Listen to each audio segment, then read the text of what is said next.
বিশ্বের সবচেয়ে বড় অন্ত্যেষ্টিক্রিয়া হিসেবে ইতিহাসে স্থান করে নিয়েছে ইরানের ইসলামী বিপ্লবের নেতা আয়াতুল্লাহ রুহুল্লাহ খোমেনির জানাজা। 1989 সালের জুনে তেহরানে অনুষ্ঠিত ওই জানাজায় অংশ নেন 1 কোটির বেশি মানুষ।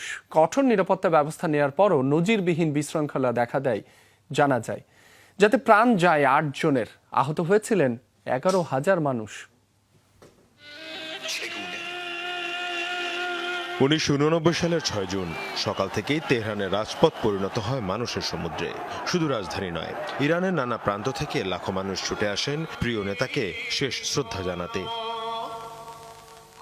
আয়াতুল্লাহ রুহুল্লাহ খোমেনির মরদেহ বহন করছিলেন বিপ্লবী গার্ডের সদস্যরা, অন্যদিকে মাথার বুক চাপড়ে শোক প্রকাশ করছিলেন লাখো মানুষ।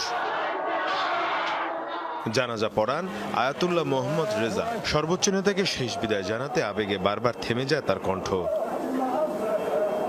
জানাজা শেষে কাঠের কফিনে মরদেহ তুলে বেহেশতে জাহরা কবরস্থানের উদ্দেশ্যে যাত্রা শুরু হয়, কিন্তু এরপরই ঘটে ইতিহাসের অন্যতম নাটকীয় ঘটনা। প্রিয় নেতাকে শেষবারের মতো ছুঁয়ে দেখতে লাখো মানুষ একযোগে ছুটে যায় খোমেনির কফিনের দিকে। ভিড়ের চাপে নিয়ন্ত্রণ হারিয়ে ফেলেন নিরাপত্তা কর্মীরা। এক পর্যায়ে কফিন থেকে ছিটকে পড়ে যায় 86 বছর বয়সী খোমেনির সাদা কাফনে মোড়ানো মরদেহ। মুহূর্তে শুরু হয় চরম বিশৃঙ্খলা। কেউ মরদেহ স্পর্শ করতে চাইছিলেন, কেউ কফিন আঁকড়ে ধরছিলেন। বিপ্লবী গার্ড সদস্যদের অনেককেই লাঠিচার্জ করতে দেখা যায়। এক পর্যায়ে ফাঁকা গুলিও করে নিরাপত্তা বাহিনী। তবুও থামেনি জনস্রোত। মরদেহ বহনকারী গাড়ি মানুষের ঢলে সম্পূর্ণ আটকে যায়। মাত্র আধা মাইল অতিক্রম করতেই লেগে যায় 2 ঘন্টারও বেশি সময়। সেদিন তেহরানের তাপমাত্রা ছিল প্রায় 33 ডিগ্রি সেলসিয়াস। গরম আর অতিরিক্ত ভিড়ে অনেকে অজ্ঞান হয়ে পড়েন। ফায়ার সার্ভিসের কর্মীরা মানুষের উপর পানি ছিটিয়ে পরিস্থিতি সামাল দেওয়ার চেষ্টা করেন। বিশৃঙ্খলায় প্রাণ যায় 8 জনের, প্রায় 11,000 মানুষ আহত হন। পরিস্থিতি এতটাই নিয়ন্ত্রণের বাইরে চলে যায় যে সেদিনের দাফন অনুষ্ঠান স্থগিত করতে বাধ্য হয় কর্তৃপক্ষ।